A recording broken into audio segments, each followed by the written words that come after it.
Welcome to this channel made for me. In this video, we will talk about the breast cancer regarding its etiology, classification, mode of spread, clinical presentation, Birads scoring system, triple assessment, and finally with the treatment. Without delay, let's start with the etiology. So, when we talk about the etiology of breast cancer, the first one is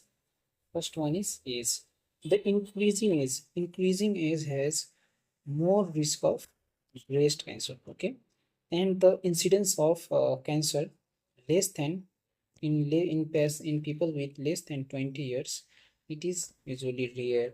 Okay, but its incidence increases after the increasing age. Okay, now second one is sex. uh, as a breast cancer, it is most commonly found in females. Okay, no doubt. But males are also affected with the breast cancer, but this incidence is less than 0.5%. Okay, and the third is the any family history of breast cancer.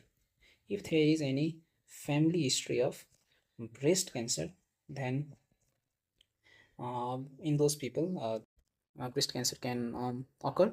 Okay, so those patients need to be uh, properly screened for the breast cancer in the beginning. Okay, and in patient with breast cancer, there is usually the involvement of mutation in BRCA1 and BRCA2 gene. Okay, BRCA1 and BRCA2 gene mutation. Similarly, the fourth risk people are those people who are exposed to radiation. Okay, those people who are exposed to radiation, like in people living in Hiroshima and Nagasaki, there is a little bit higher incidence of this breast cancer. And the fifth one is if there is any personal history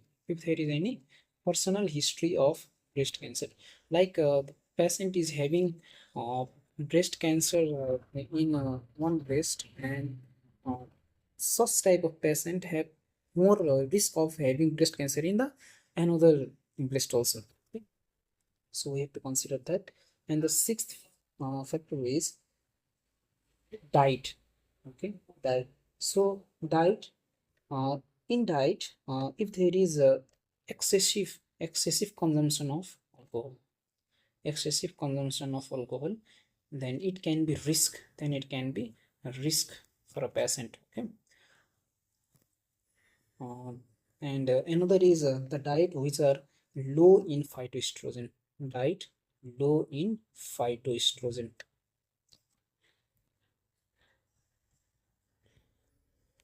And the next risk factor is the obesity.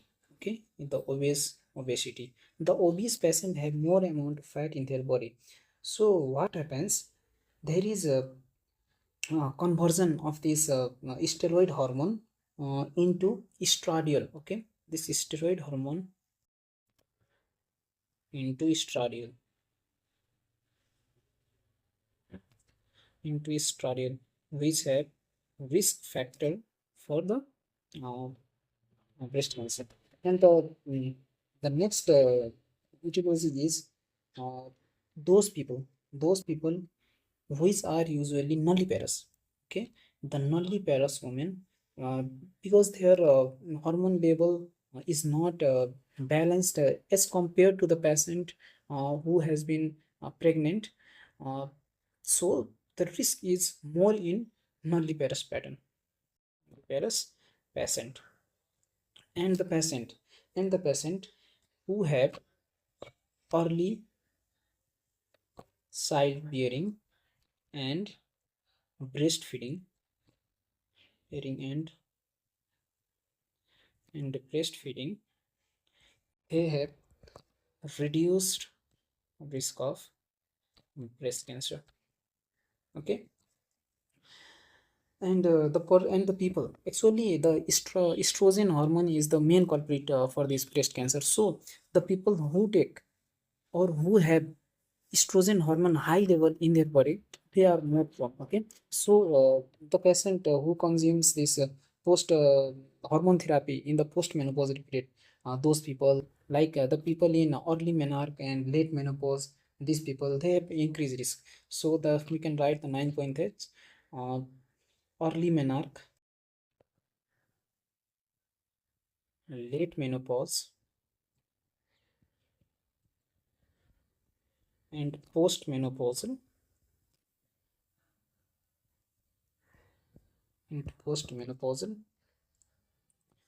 taking pills. Okay. So these are the risk factors or etiology for the breast cancer. Now we will talk about classification. So how the breast cancer is classified. So in classification can be done as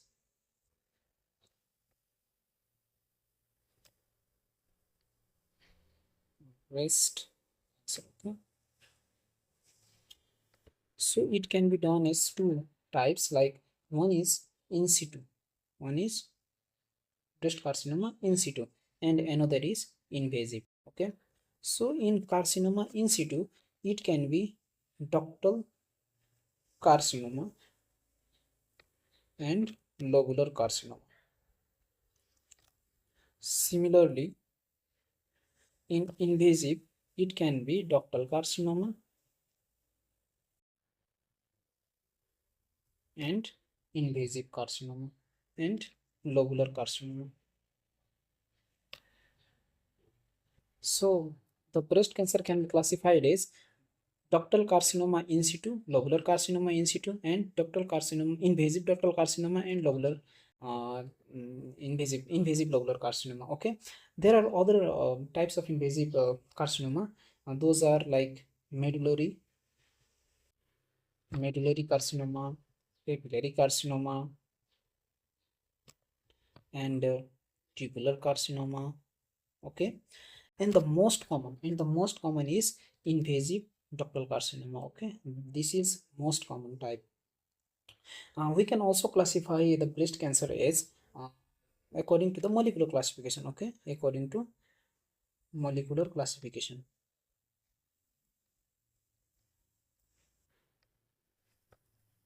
So in molecular classification, the first one is liminal A, and that is liminal B, and third is triple negative, liminal A, liminal B, triple negative, that is HER2 or new enriched, and the fifth one is Claudin law. So in case of luminal A and luminal B, they are luminal A and luminal B, they are ER-PR positive, ER-PR positive. Okay, ER-PR positive. But this triple negative, HER2 new or chlorine rich, they are negative. Okay, they are negative. Similarly, luminal A and luminal B, including triple negative, they are HER2 or new negative. They are negative, and this only HER2 new or HER2 or new enriched is positive, and Claudin law is also negative. So this is the molecular classification. Once again, luminal A, luminal B, triple negative, HER2 new, and Claudin law. Luminal A and luminal B, they are ER-PR positive, other all are negative, and HER2 or new enriched, it is only positive for HER2 or new, other all are HER2 new negative. So this is the molecular classification. Now about its spread. How does this breast cancer spread? The first most common route is the lymphatic spread. Okay, the first one is lymphatic spread. Lymphatic spread. In lymphatic spread, which group of lymph nodes are involved? So it is the axillary group of lymph nodes. Axillary group of lymph nodes. and internal memory lymph nodes they are involved. Okay, and internal memory lymph nodes are involved. And the second route is the hematogenous route. Okay? It can spread to blood also. Now, if it is hematogenous, the most common site of involvement is bone, and the second one is the lungs. Okay, the most common is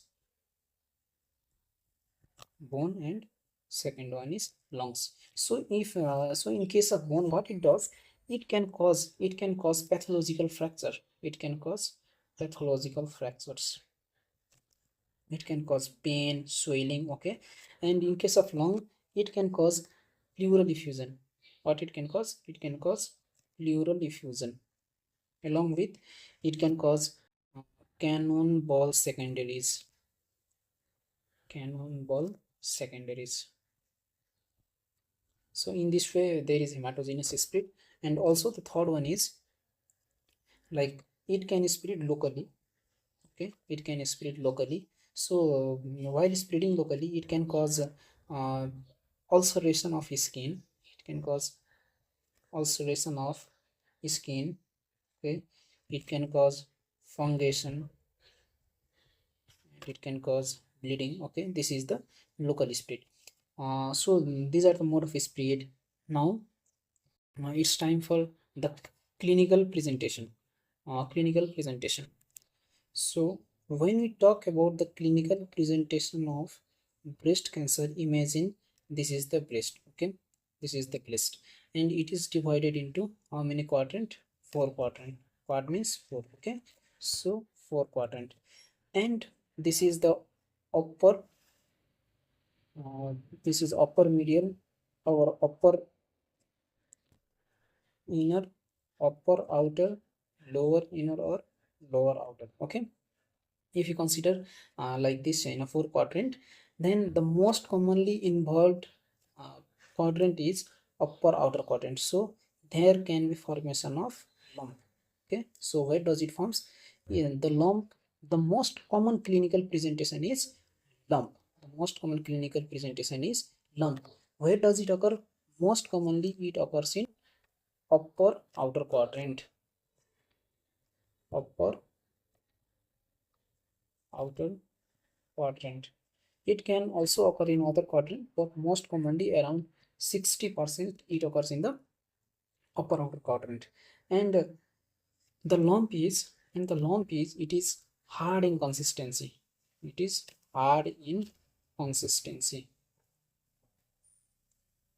and it is painless. And it is painless. But in around 10% can be painful. Okay. So the most common presentation is lump in the upper outer quadrant, which is hard in consistency and it is painless. Now, the second common presentation is the discharge. The discharge from this nipple area. From this nipple area, there can be discharge. Okay. So nipple discharge. This is the second presentation. Now, the third presentation is there is suspensory ligament of Cooper. Okay, there is what? Suspensory ligament of Cooper. And due to the infiltration of ligament of Cooper, there is dimpling of the skin. If we imagine like this is the breast tissue, and this is the pectoralis fascia muscles, and here is the ligament of Cooper, then what happens? Due to the infiltration of this ligament of Cooper, what it does, it retract this skin. Okay, it retract this skin. So how does it looks like? It looks like this. The nipple is here, and there is retraction. There is a retraction of the, sorry, there is dimpling of the skin. Okay, so the third representation can be like dimpling of skin due to infiltration of ligament of Cooper. Okay, and the fourth point is it can also lead to the infiltration of the lactiferous duct. The lactiferous duct opens it around the nipple area. Okay, so due to the infiltration of this lactiferous duct, there is retraction of the nipple also. Okay, so it causes retraction of nipple due to infiltration of lactiferous duct. So the fourth point is retraction of nipple due to infiltration of lactiferous duct.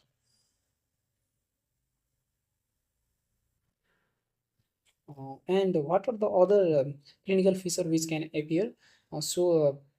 When there is the blockage of dermal lymphatics, okay, opening of the sebaceous gland and hair follicles get buried in the edema. Okay, so if we imagine like this is the breast tissue. Okay, this is the breast tissue, and if there is a block, if there is a block of the dermal lymphatics, if there is the block of the dermal lymphatics, and uh, opening of the sebaceous gland and hair follicles, they get buried into the breast tissue, so it causes an appearance which is called as pud orange, which is called as pud orange appearance. Okay, it looks like the orange peel appearance. So the fifth point can be written as pud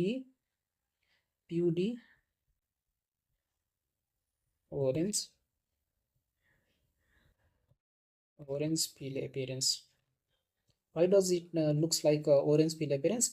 Due to the uh, due to the uh, hair follicles and sebaceous gland, they get buried into the dermal, into the skin, due to which it looks like orange peel appearance. Okay, and other clinical feature, it can be like there can be ulceration. Okay, there can be ulceration and discharge from nipple and areola. Okay, from nipple and areola. So this is the local clinical feature which can appear at the region of the breast. But when it get metastasis, it leads to the clinical feature of metastatic spread. So systemic findings can be also present. Mm. At first, if it metastasis to lung, okay, if it metastasis to lung, what are the clinical features that can appear? There can be chest pain, hemoptysis. Okay, and if it metastasis to bone, it can cause bone pain, tenderness, pathological fracture. Okay, this can cause. And if it also metastasis to like axillary lymph node, then it can cause lymphedema. Okay, lymphedema, and it can cause the pain along the nerve. Okay, and along distribution of nerve.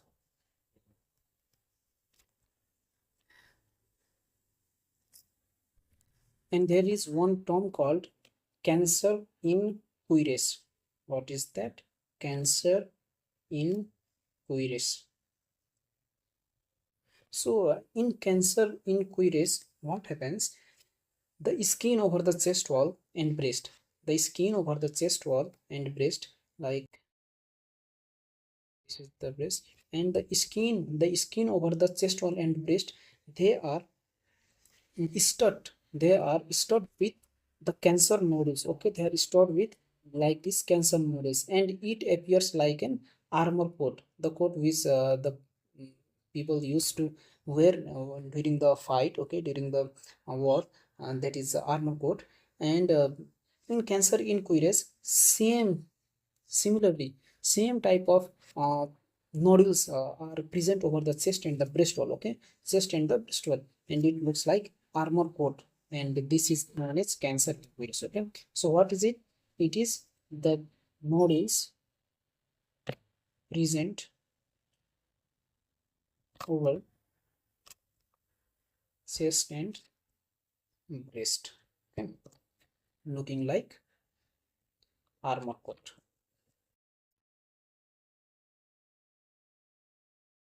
So with this, our clinical feature is also completed. Now we will talk about the Birad scoring system. Birad's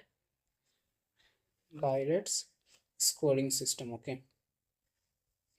In Birad scoring system, what does it means? It means the breast imaging, reporting, and data system. Okay. So what is it? It is the breast imaging,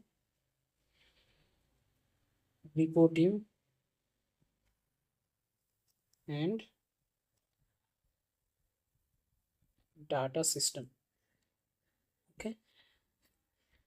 So based upon this Birads, the doctor decide what to do next. Okay, what type of investigation is necessary, how the patient will follow up in the later time. Okay, so let's talk about this Birads scoring system. So in a Bayesian law, what it is mentioned, it is written like the first one is category. Okay, the first one is category, second one is assessment,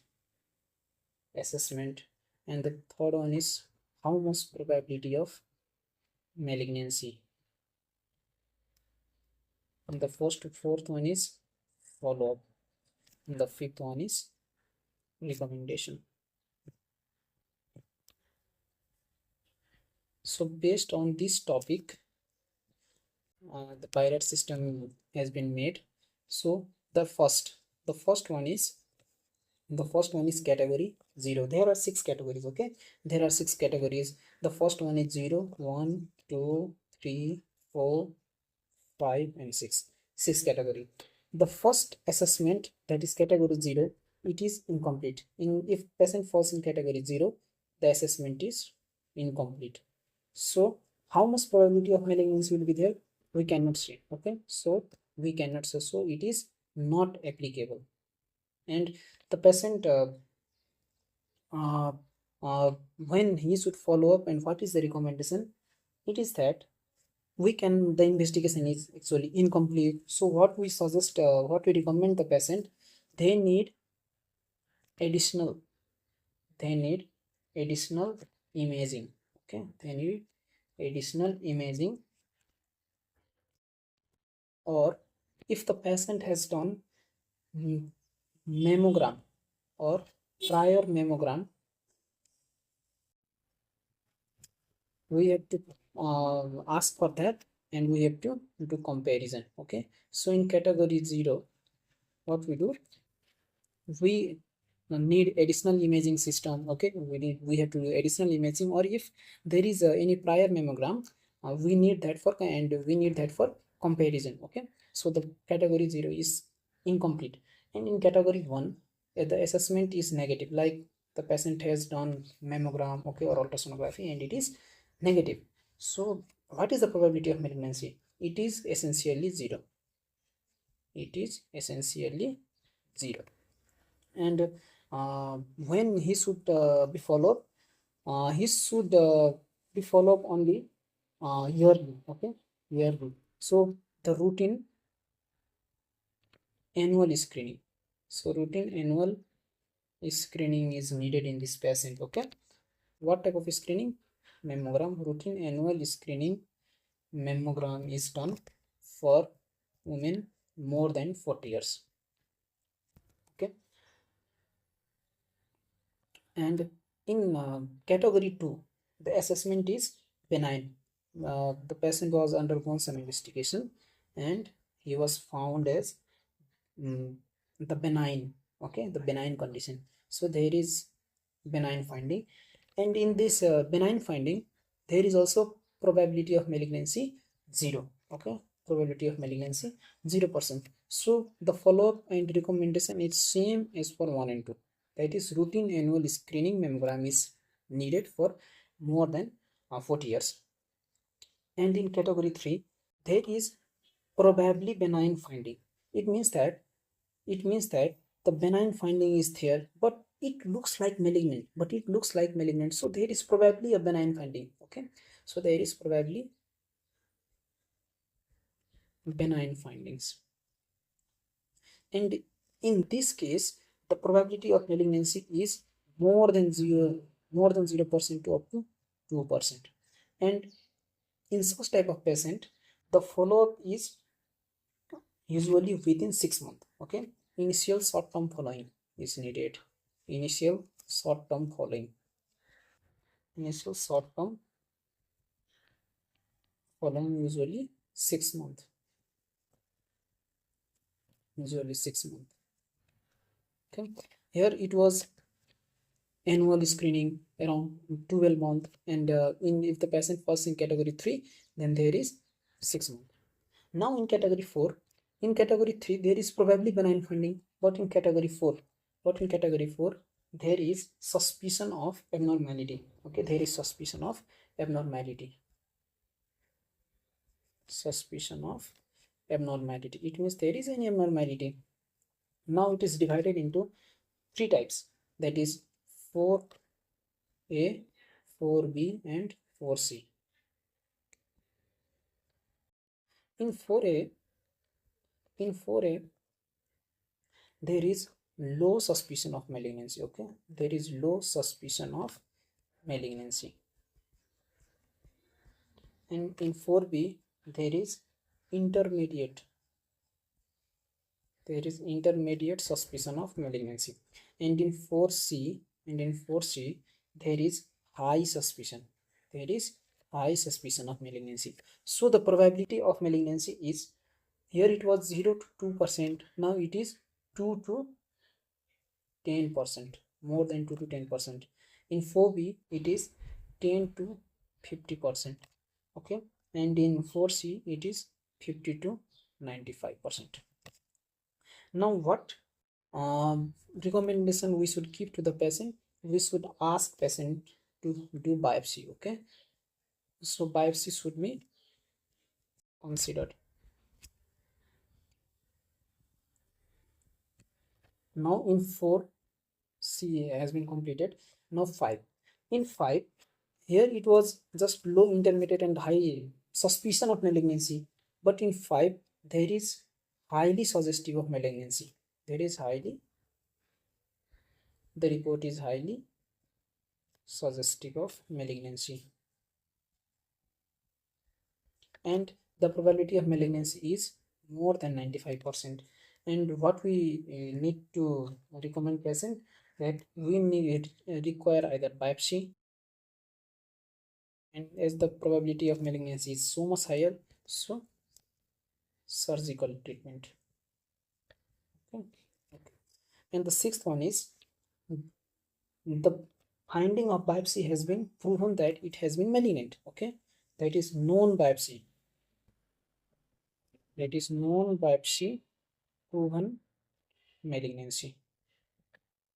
It is biopsy proven malignancy, and the probability of malignancy, it is already proven, so it is also not applicable. How much malignant? It is 100%. Okay, so it is not applicable. And what we need to do, we resolve this lesion for biopsy.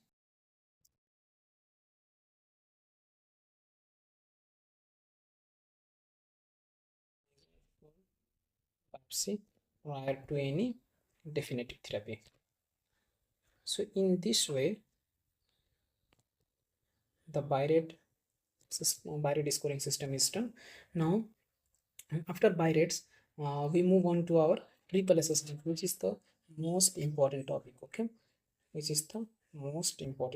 triple assessment.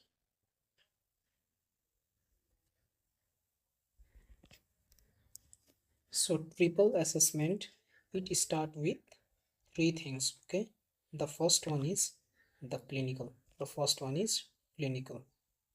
And the second one is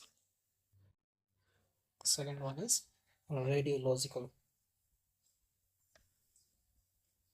and the third one is pathological. Okay, in this way we assess the 3 things, So at first in clinical assessment, what we do, we take the history from the patient, okay, history from the patient, and we do clinical examination, and we do clinical examination.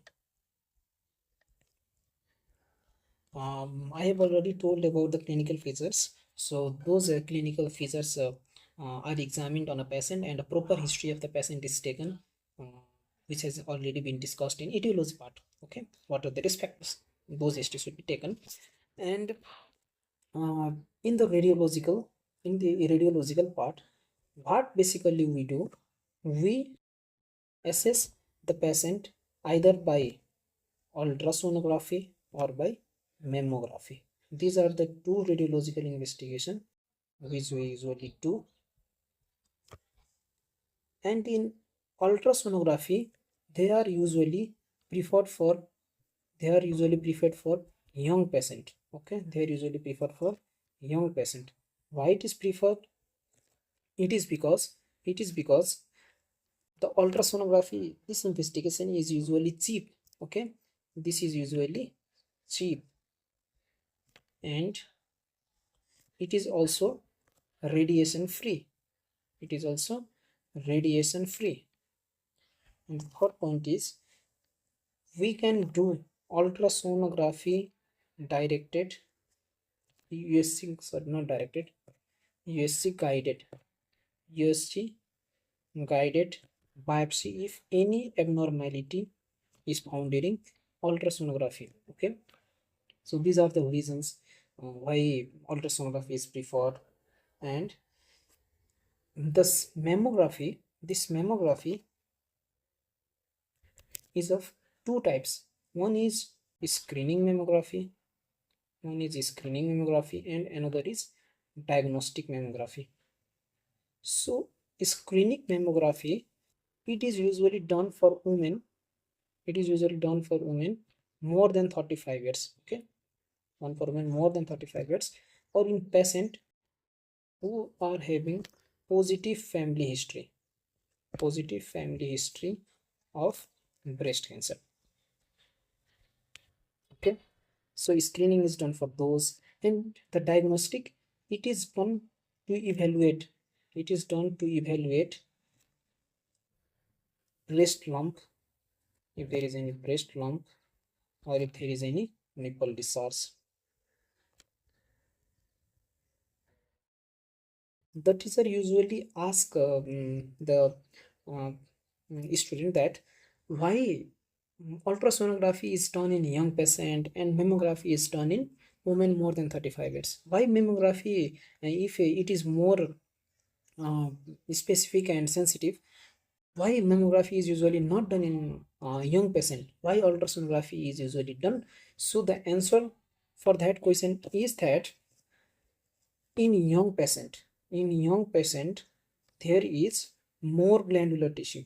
There is more glandular tissue and less fat. More glandular tissue and less fat. So while doing the mammography, if there is any lump in such person who are having more glandular tissue, it will appear white, similar to as glandular tissue. So if we are doing mammography in a young patient, if there is any, okay, if there is any mass, it will also appear as white. And if there is abundant glandular tissue, it will also appear as white. So we cannot differentiate which is the mass and which is the glandular tissue. So it will be very difficult for a doctor to differentiate any mass from the normal glandular tissue. And if there will be mass, it will be missed out. Okay, so here in young lady, due to more glandular tissue, the mammography is not preferred, because if there is any lump, it may also appear as white, similar to as glandular tissue, so it can be missed out. So what we do, we do ultrasonography. Clear? And while doing mammography, we take two views. The one is the craniocaudal. View, and another is mediolateral view. lateral view. And the radiation dose which we give during mammography is usually low, and it is safe and effective procedure, though it is having radiations, but those radiations are low, and there is no increased breast cancer risk associated with radiation dose which is delivered during the screening mammography. Okay, now we are moving towards our pathological part. So in triple assessment for pathological, we can do either cytological diagnosis or histological diagnosis. So one is the FNAC and another is biopsy. Okay, in FNAC, what does it means? It means fine needle aspiration cytology. Aspiration cytology. So in FNAC, what we do, we obtain the cell diagnosis. Okay, we obtain the cell diagnosis. We obtain cell diagnosis, and it is very rapid and accurate. Okay, and it is very rapid and accurate. But in biopsy, we do the histological diagnosis. Yes, here it is cell diagnosis, cytological diagnosis. Here it will be tissue diagnosis, that is biopsy. Now we will talk the biopsy in detail. So biopsy, it can be biopsy, it can be frozen section biopsy, it can be frozen section biopsy, or it can be incisional biopsy, or it can be excisional biopsy. Okay, it can be true cut biopsy, it can be core cut biopsy, and it can be sentinel lymph node biopsy. So these are the different types of biopsy which we do in breast cancer for clinical assessment. The first one is frozen section biopsy. It is done when if FNAC fails 2 times. If FNAC fails 2 times, then what we do? We do frozen section biopsy. And if the tumor is less than 5 centimeter, okay, then it is excised. Then total excision of the tumor is done with negative margin, and it is sent for histopathological examination. But if the tumor is more than 5 centimeter, then what we do? We do incision, and only a portion of tumor is excised, and it is sent for histopathological examination. Done. Now the core cut biopsy, it is usually the investigation of choice. Okay, it is usually the investigation of choice. Why? It confirms ductal carcinoma in situ. Okay, and it confirms histologically,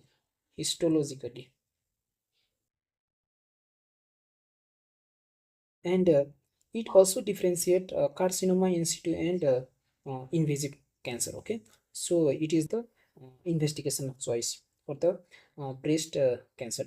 Now the most important topic in biopsy is the sentinel lymph node biopsy. Sentinel lymph node biopsy. We have to understand that the sentinel lymph node are those lymph nodes which drain the tumor area at first. Okay, so sentinel lymph nodes are the first node. Sentinel lymph nodes are the first lymph node to drain the tumor areas. To drain tumor areas. If the sentinel lymph node is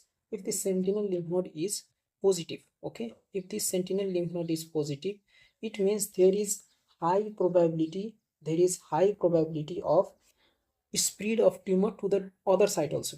Okay, so if sentinel lymph node is positive, it means there is further spread of tumor to other lymph node also.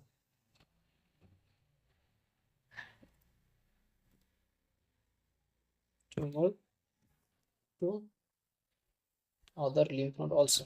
But if it is negative, then there is only involvement of other lymph node to less than 3%. Okay, there is only involvement of other lymph node to less than 3%. So if sentinel lymph node is negative, it means involvement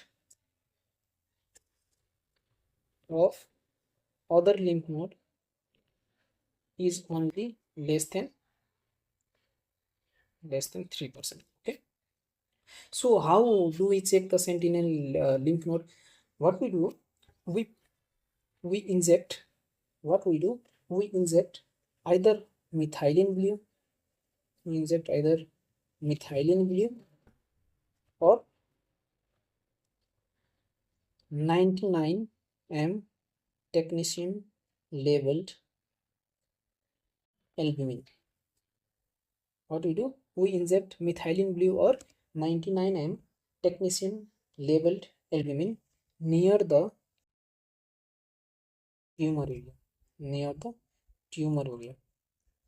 Now after some time the tumor will uh, mm, absorb this dye, and the lymph nodes will be stained. Okay, so if we have injected methylene blue, if we have injected the methylene blue, then we can see the lymph node appearing blue in color. Okay, they are appearing blue in color, and they are stained, we can easily see. But if it is injected with 99 m level technetium level albumin, we have to see the lymph node with handheld gamma camera handheld gamma camera to see the color. Okay, to see the color. So in this way sentinel lymph node um, mm, uh, visualization is done.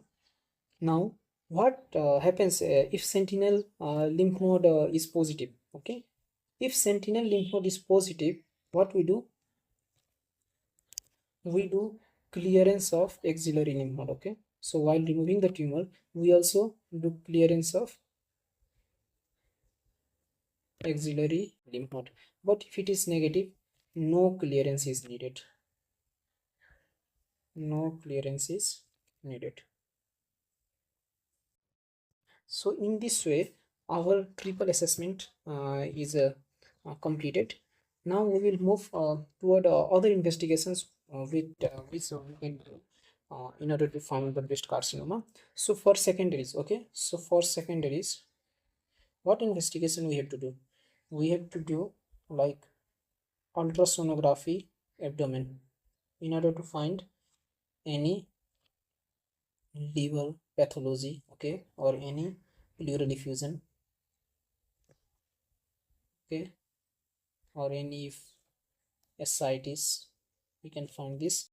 And we have to also do x-ray chest if there is metastasis, CT chest. Okay, for what? For long secondaries, or for any effusion. Similarly, we can do x-ray spine for what? To look for any bone pathologies like pathological fracture. Okay, and we can also do PET scan. Okay? PET scan, and we also perform one investigation, that is estrogen receptor study. That is estrogen receptor study. So by doing this, what we know, either the status of patient is ER positive or ER negative. If the patient is having ER positive, then the prognosis is good. Then prognosis is good, and patient respond better to treatment. Okay, but if ER is negative, then the prognosis is poor. Okay, then the prognosis is poor, and patient to respond to treatment is also poor. Okay, so these are the investigation which we do for the breast carcinoma. Now we learn about the treatment. I have summarized the treatment very simply. In Bailey and Love, it is more complicated for our UG students. So I have just simplified. So let's start with the treatment. At first, the treatment is it can be divided. It can be divided into 4 points. Okay, it can be divided into 4 points. Like the first one is the surgery. First one is the surgery. Okay, the second one is it can be radiotherapy. The third one is chemotherapy, and the fourth one is hormonal therapy. These are the 4 modalities of treatment. So in first this surgery, what we do, we do two things. One surgery is for tumor. Okay, for which tumor? For primary tumor. For primary tumor. And the second surgery is for lymph node. So these are the two headings under which will be surgery. So for primary tumor, it can be breast conservation surgery or it can be mastectomy. Okay, mastectomy. So let's discuss the breast conservative surgery. So breast conservative surgery, the indication for breast conservative surgery is if the tumor is less than 4 centimeter and the tumor size is very small in compared to the total breast volume. Okay, so breast of, let's like this, breast of adequate size and volume, so that the tumor is small and it can be removed as a whole, and the there will be no much deformity looking in the breast. Okay, so the breast of adequate size and volume, these are the indications. Okay, the third one is the tumor should be well differentiated tumors. And the fourth one is there should be clinically axillary lymph node negative. Okay, axillary lymph node should be clinically negative. And there should be morphologically detected lesions. Morphologically detected lesions. Okay, and the next point is there should be feasibility of axillary dissection. Okay, and there should be availability of an area so that radiotherapy can be given. Okay, so there should be feasibility of axillary clearance, feasibility of axillary clearance, and uh, feasibility of radiotherapy to intact breast. Actually, in this breast conservative surgery, there is the mild risk. Okay, there is a risk of around 3 to 4%. So radiotherapy should be given. It is mandatory in breast conservative surgery. So these are the indications for the breast conservative surgery. And if we talk about the contraindications, then we can see from the indication that if contraindication is when the tumor is more than 4 centimeter, if breast is not of adequate size and volume, if tumor is poorly differentiated, and if clinically axillary lymph node is positive, and morphologically not detected lesions, and feasibility of axillary clearance, there is no feasibility of axillary clearance, no feasibility of radiotherapy, then it is contraindicated. Otherwise, these are the indications for breast conservative surgery. So what we do in breast conservative surgery, we do lumpectomy. Okay, what we do lumpectomy. Just we remove the lump, and after removal of the lump, what we do, we give radiotherapy. We give radiotherapy. And does we have to remove the axillary lymph node also? Yes, there should be removal. Okay, there should be clearance of axillary lymph node also. There should be clearance of axillary lymph nodes. Okay, and do you know why radiotherapy is given? It is because there can be micrometastasis. Okay, which can be undetected. So to destroy this micrometastasis, this radiotherapy is given. And while doing lumpectomy, what we do, we remove the lump lump plus along with rim of at least 1 centimeter normal breast tissue also. Rim of at least 1 centimeter normal breast tissue also.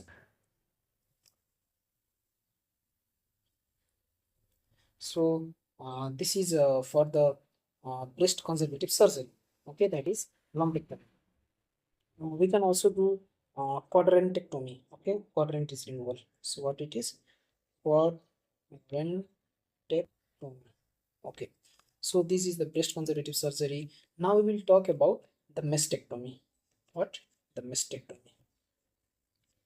So for mastectomy, what actually we do? There are many types of mastectomy, but we will talk the major 4 types of mastectomy. The first one is the total or simple mastectomy. Total or simple mastectomy. And the second one is radical mastectomy. Radical mastectomy.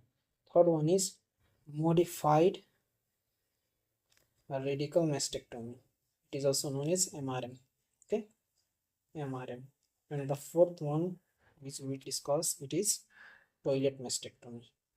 It is toilet mastectomy. So in the total mastectomy, what we remove? We remove tumor. Entire tumor is removed along with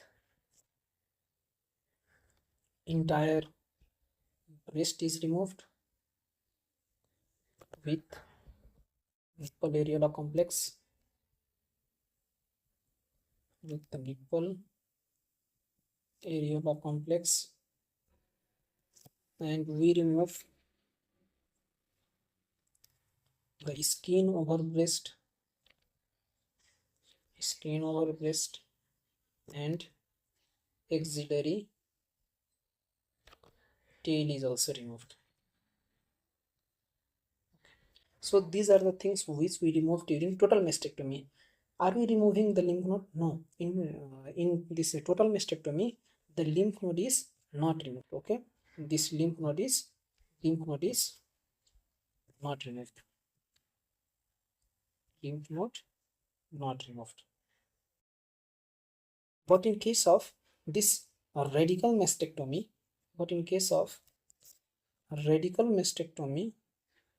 what we do, we remove lymph node also.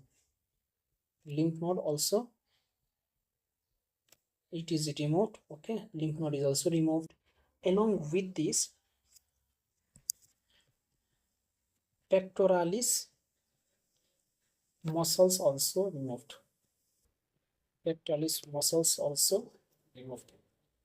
So what is the difference between simple mastectomy and radical mastectomy? In simple mastectomy, entire tumor along with breast, with the nipple areola complex, skin over breast, axillary tail removed, lymph node is not removed. But in case of radical mastectomy, the lymph node is also removed, and pectoralis muscle is also removed, along with all the points removed in this case of total mastectomy. Okay, now what is different in this radical mastectomy and modified radical mastectomy? So in modified radical mastectomy, we try to preserve the pectoralis muscle. Okay, we try to preserve the pectoralis muscle. So in modified radical mastectomy, this lymph node also removed. Here also the lymph node is removed, but pectoralis muscles are preserved. But pectoralis muscles are preserved. In pectoralis muscle, pectoralis major. There are two types of pectoralis. One is pectoralis major and another is pectoralis minor. So pectoralis major muscle, it is preserved in all type of MRM. Okay, it is preserved in all types of MRM. But pectoralis minor muscle, it is somewhere removed, it is somewhere divided but not removed, and it is somewhere retracted but not divided. Okay, so based on the removal and uh, division of these pectoralis minor muscles, there are different types of mastectomy. One is pattage mastectomy, another is scan non-mastectomy, and another is osinclos MRM. Okay, mastectomy. So these are the different types of mastectomy, where pectoralis minor, it is somewhere removed, it is somewhere divided but not removed, and it is somewhere retracted but not divided. Okay, so along with this, what are the other things which we preserved in modified radical mastectomy? So these are the axillary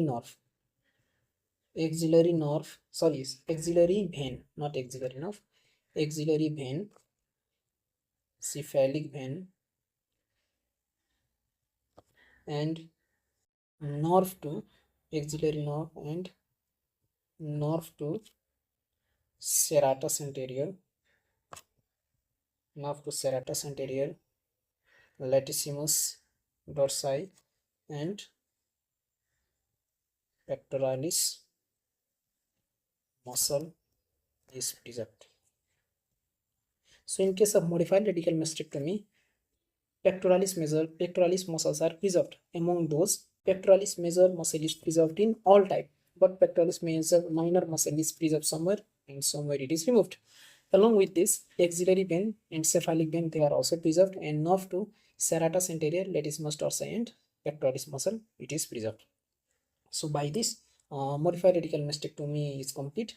And now toilet mastectomy. So in toilet mastectomy, there is one thing that we remove the fungation of the breast tumor only, because uh, this is the very severe condition, and here only palliative treatment is done. Okay, so toilet mastectomy is just palliative treatment, it is just palliative treatment, and here removal of only fungation.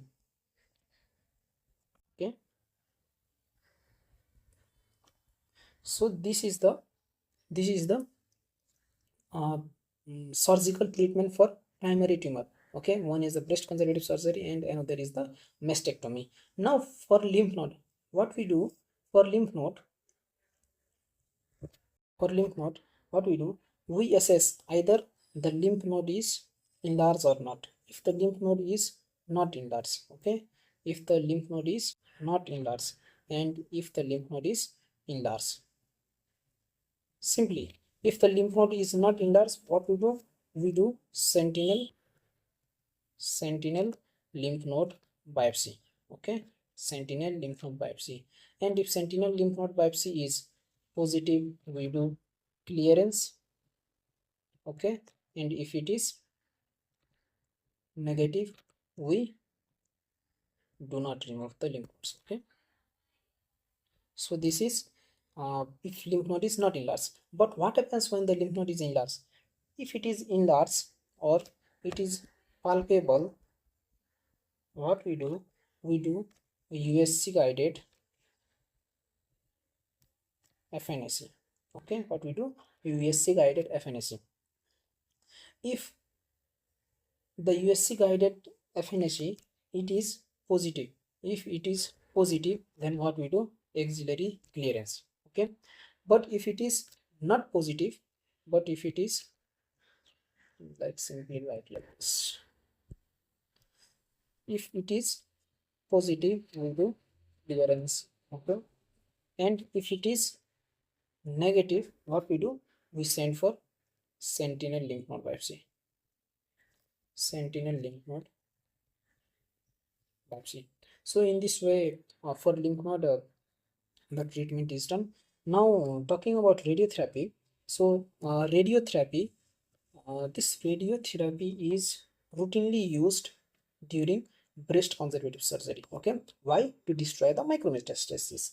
Okay, so radiotherapy is routinely used. Is used routinely for breast conservative surgery. Okay, and it is also indicated after MRM. Okay, indicated after modified radical mastectomy. Here, what are you doing? We are removing the lymph node also, but pectoralis muscles are preserved. Okay, so there can be chance of micrometastasis. So radiotherapy is also indicated following modified radical mastectomy. Now, talking about the chemotherapy. So chemotherapy is given. It is given along with radiotherapy. Okay, it is given along with radiotherapy. So if it is lymph node positive, if the tumor is lymph node positive, then what we give? We give CAF schedule. Okay, we give CAF regimen.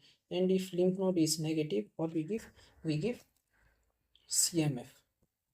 CMF regimen. Okay, CMF schedule. So CAF includes, so C means cyclophosphamide, M means methotrexate, and F means fluorouracil, and A means adriamycin. Okay, the dose and durations are different according to the patient condition, but if it is lymph node positive, we give CAF schedule, and if it is lymph node negative, we give CMF schedule. Okay, now talking about the hormonal therapy. Okay, talking about the hormonal therapy, in case of this hormonal therapy, what actually we do, we give the hormonal therapy according to ER/PR positive. Okay, so hormonal therapy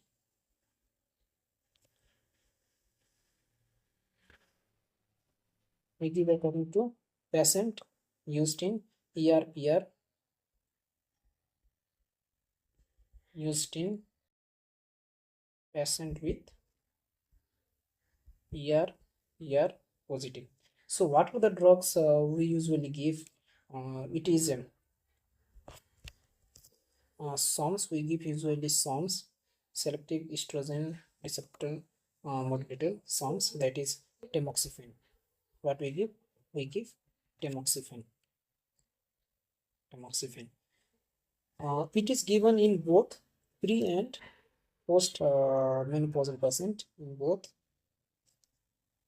pre or post menopausal patient. Okay, and it is given for 5 years. It is given for 5 years, but if the risk is very high, then it is given for 10 years.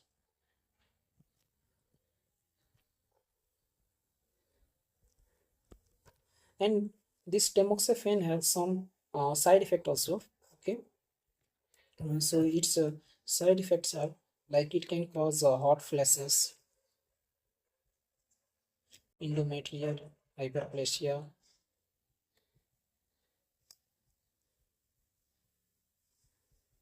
Okay, so these are the side effects. And what are the other groups of drug which we can give? We can give aromatase inhibitors. Okay, we can give aromatase inhibitors. So aromatase inhibitors, it is given only post-menopausal. Okay, only the patient with post-menopausal, only post-menopausal. And what are the drugs of aromatase inhibitors? They are letrozole, anastrozole, and What are other drugs which we can give? We can give like vitamin D, calcium, okay? Because in patient with breast carcinoma, there can be chance of deficiency of vitamin D and calcium. So to restore bone loss, to restore bone loss, we give vitamin D and calcium.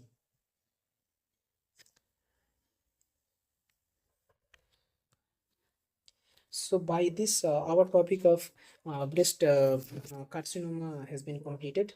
Hope you have enjoyed the video. And if we have reached up to this time, please uh, give me suggestions, and please like, subscribe, and share this channel and video to your friends, and hit the bell icon for the upcoming update. Okay, thank you so much.